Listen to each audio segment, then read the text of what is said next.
feeling about this.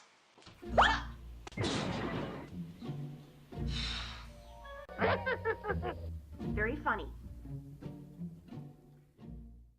Hey guys, welcome back.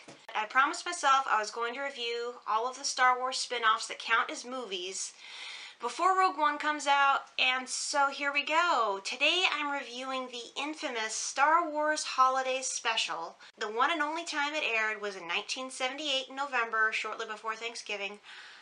Was directed by Steve Binder and David Akamba. It starred Mark Hamill, Carrie Fisher, Harrison Ford, Peter Mayhew, B. Arthur, Harvey Korman, and Art Carney. This is about Chewbacca getting home for a Wookiee holiday known as Life Day.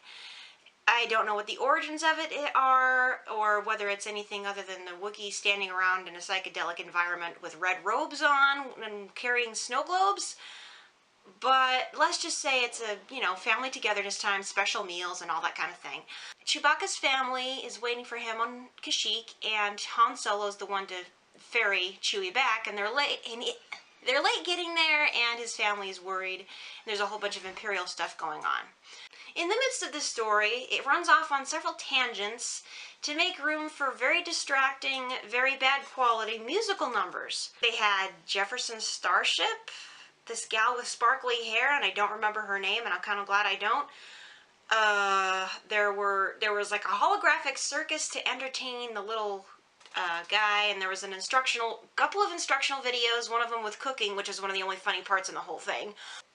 A very disturbing show that the older Wookiee watched. There's a reason this is infamous. Everything about it, from the production values to the quality or lack thereof, to the script, to the acting, is just, it's embarrassingly bad.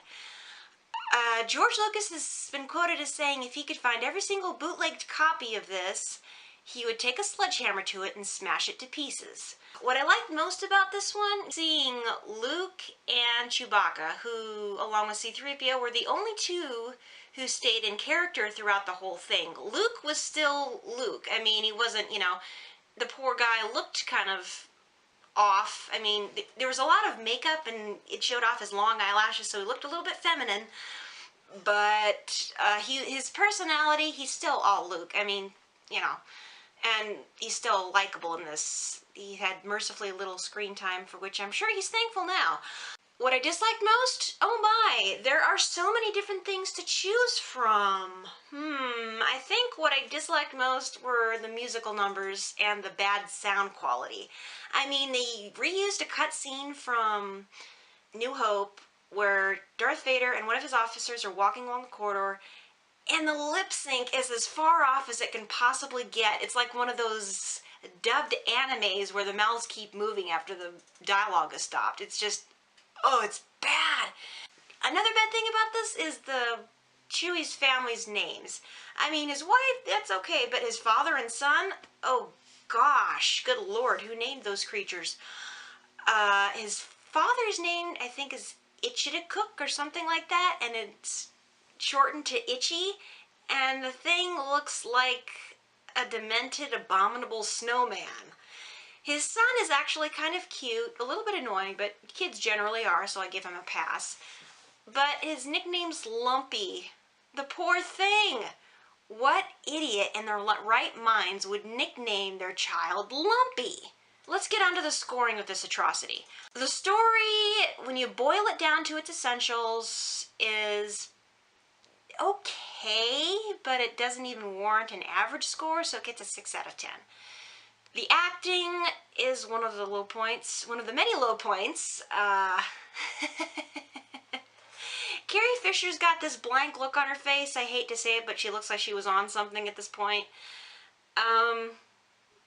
Harrison Ford looks like he was, talked into this. He was held at gunpoint and said, you do this or you'll get shot or something like that. Although I'm sure that's not what happened. He probably only did it for the money and then looked at it like, ah! Of course, Chewbacca was fine. The droids were fine, but that's because they were droids. The guest stars, they were okay, but overall the acting gets only a 5.5 out of 10. The script was even worse. not even cringeworthy, it's like facepalm worthy. It's worse than a train wreck, because during a train wreck, you know it's terrible, but you can't help but watch.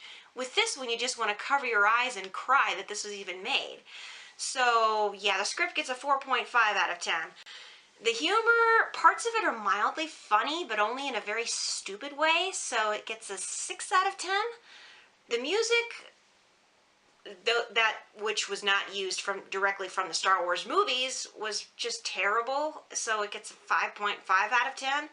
Cinematography, it was as boring as mayonnaise on white bread, so that one gets a 5 out of 10. Giving the Star Wars Holiday Special a Clumsy Jedi final score of 5.4 out of 10. If that seems a little high to some people, I'm sorry. I really like Chewie, and what can I say? He didn't go completely out of character, and I still love Luke. Those are the only two things about it that kicked the score up for me. Anyway, thankfully, after Star Wars spin-offs, they can only go uphill from here.